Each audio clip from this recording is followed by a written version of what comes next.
My husband and I worked side by side at Hawthorne Cookie Co. for 20 years. Every lunch, we'd meet by the vending machines, split a sandwich, and joke about retiring early. But that Tuesday, he never showed. I checked the locker room. Empty. I called nothing. By nightfall, I was pacing the living room alone. That cookie dough vat he cleaned, he once joked, big enough to swallow a man whole. I laughed then. Now that image gnawed at me like rot. The police called the next morning. We found him, they said. My knees buckled. Inside the mixing system, he must have fallen in during sanitation hours. I dropped the phone. Cookie dough, sweet, soft, now became horror incarnate. Raymond Caldwell, the factory director, told the press it was human error. No memorial, no payout.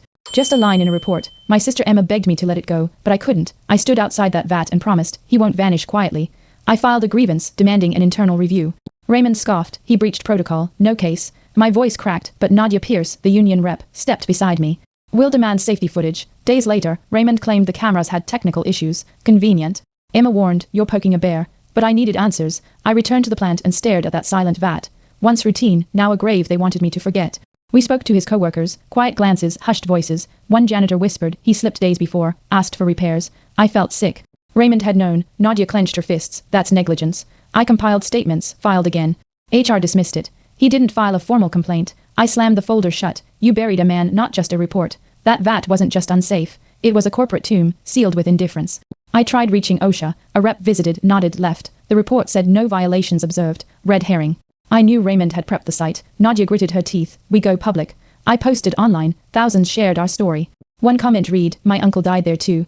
The cover-up unraveled. That vat, once background noise, roared louder than ever. Emma finally said, you were right to fight. The twist shattered me. Another widow contacted me. Her husband died 6 years ago. Same vat, same cover-up. I met her. She showed me settlement papers, hush agreements. Raymond had buried more than one truth. I stared at his signature. Nadia's voice shook. This is systemic. I nodded. Time to expose everything. What was once just grief became fury. We weren't alone. We were a reckoning. We rallied families, lawyers, the media. At a press conference, I held up a cookie. Sweet, silent, deadly. This, I said, was baked in silence and death. Nadia stood behind me. Public outrage exploded. An investigation launched. That dough vat was shut down. Raymond was suspended. My grief became a blade. I was no longer just a widow. I was their voice. A year later, Hawthorne Cookie Co. settled the class action lawsuit for $15 million. Raymond resigned. OSHA rewrote safety codes, and Emma, once my skeptic, hugged me tight. You did what none of us could.